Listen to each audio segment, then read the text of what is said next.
Hello, users, and welcome to another episodic installation of Above It All. And this is the series in which we say Bernie beats Trump. He is the only candidate in the new Emerson poll that beats Donald Trump. Unreal, actually. I didn't okay, things to note, of course, it's hard to tell what the polling can be this far out. There of course is an incumbent bias, and we haven't reached a general election yet. So, like, for example, if Sanders were out there every single day going against like corruption, which Trump is like the exemplar of corruption, I think this would change. No other candidate has any room to grow, to be honest. Every other candidate, it's really a competition as like to if Trump can fuck up hard enough that he loses the election. Sanders is like the mainstream media will tell you Sanders has a ceiling, like he's got a limit to the amount of support he can get. But honestly, the way I see it, when you look at data, when you look at the methods of like what have happened over the past 4 years or so, like Sanders is the only one that doesn't have a ceiling, because if he goes into a debate with Donald Trump, he will definitely, without a doubt, come out the winner. No one else. Buttigieg? No. Klobuchar? No. Bloomberg? Trump will move left of Bloomberg. Bloomberg is a literal Republican who turned New York City into an apartheid state. Like, Trump will literally be to the left of Bloomberg, as ridiculous as that sounds in a lot of ways.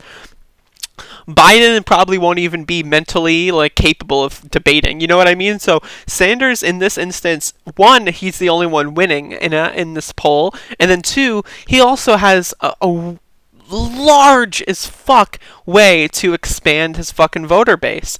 Like that's the thing that people don't understand. Not only is, as of right now, is he the only candidate that's really capable, but he's also the only candidate who can actually expand the base. He can bring in new people, and especially if he's got the Democratic nomination, and he has all the resources to go out there and convince people. He'll just deploy all these surrogates across all of the country, and especially the key swing states: Michigan, Wisconsin, Pennsylvania, even North Carolina, Texas. He can flip Texas. I covered this poll in the Yang video I did. He is 2 points down in Texas. Like, what the fuck? You know what I mean? A North Carolina poll came out with Bernard being one of the only candidates that beats Trump in North Carolina, Mike Bloomberg being the other one. It's you have to really get serious about this. The writing is on the wall.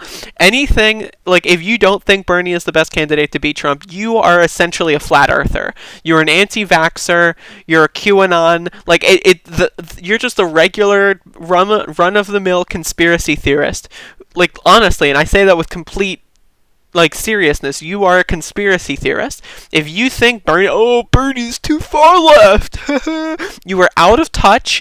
You've probably never met a poor person in your life, or you're just a conspiracy theorist, or you're just a psychopath. Because this goes back to, again, 68,000 people every year die because they don't have access to a doctor. If you think that that's okay in any capacity, if you think one person dying because they can't go to the doctor is okay, you are a psychopath. You have very, very, very critical pieces of your brain missing.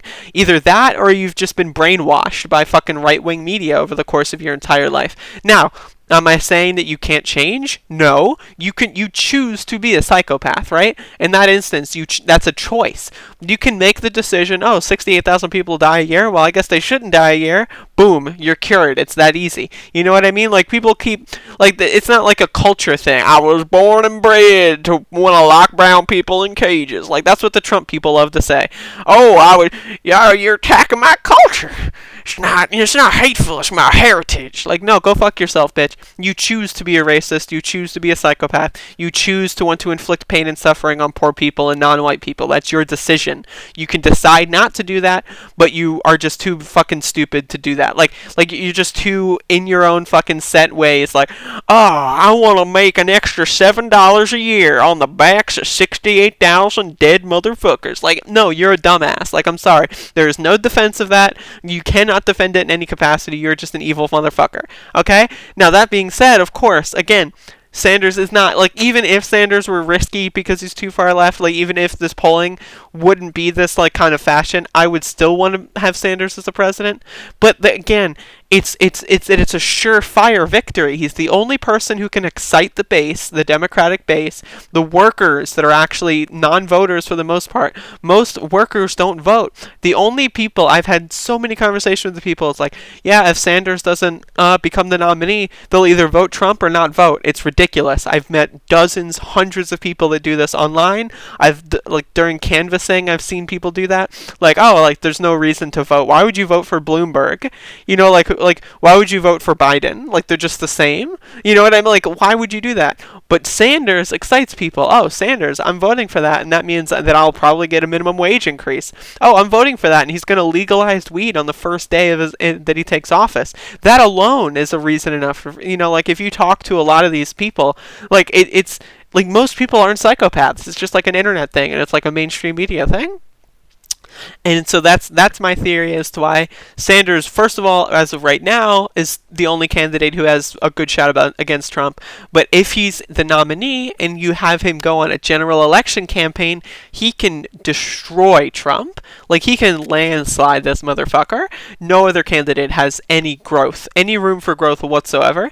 And yes, they didn't pull Warren, and I think that's fucking hilarious. Shut the fuck up, Warren Stans. Nobody likes you. Okay, that's my video. Thank you for watching, and have a good day.